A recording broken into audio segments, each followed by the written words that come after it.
see it? I mean, are these volumes likely to remain anemic as they are until we hit that sort of midweek stride when we get the U.S. Fed Beige Book, when we start hearing from Yellen, and of course the Chinese GDP read on Wednesday? Nadine, I certainly think that will be the case, and we are continuing this theme really of low volumes on our market, and I really think it will progress as the week goes on. As you mentioned, it will be a lot of those key reads coming out, and of course ahead of US earnings reporting season, of course with the major banks kicking off. We did see quite a strong performance from a lot of our major banks today, potentially ahead of a lot of the US banks reporting. So our financial sector was up about 0.5%, with a lot of the major banks also up about 0.5%. But I do certainly think that investors are sitting on the sidelines. I agree with Michael, awaiting a lot of these earnings reports coming through. Of course, we do know that there are record high prices at the moment over on Wall Street. We're continuing to see low volatility and of course these low interest rates really, which is driving all of this. So I think, as Michael mentioned, there is going to be a lot of heightened sensitivity around any earnings surprises or disappointments. I think the general consensus is that we will see earnings growth of about 6% over in the US and sales growth of about 3%, but it certainly will be all eyes on a lot of those banks this week. From Bell Direct. Leanne, David Jones' share price currently trading at $3.98, I guess closed the day at $3.98, below that $4 offer that was overwhelmingly approved by shareholders. So what is that telling us when it comes to how the market views risk going into this federal court hearing on Thursday, which is just procedural?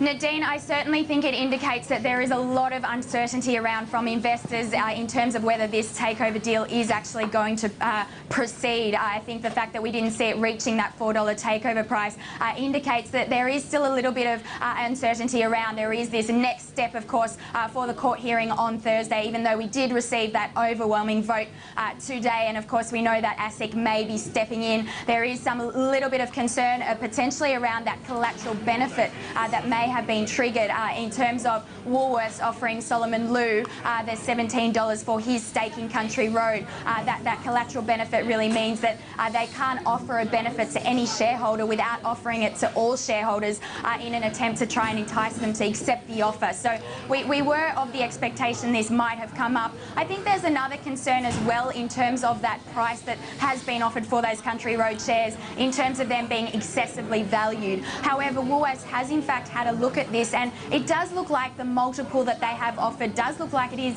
fairly in line with some other similar retailers such as Kathmandu. So it's on an earnings multiple of about 26 times in comparison to Kathmandu of about 25 times. So it does look like it is on quite similar multiples, and potentially when it does go to this court hearing on Thursday, it won't be a problem. We are still of the expectation that this takeover deal will go ahead, but I certainly think coming up to Thursday we will remain seeing that David Jones share price trading below $4. About Woodside, it's acquired that stake in Tanzania.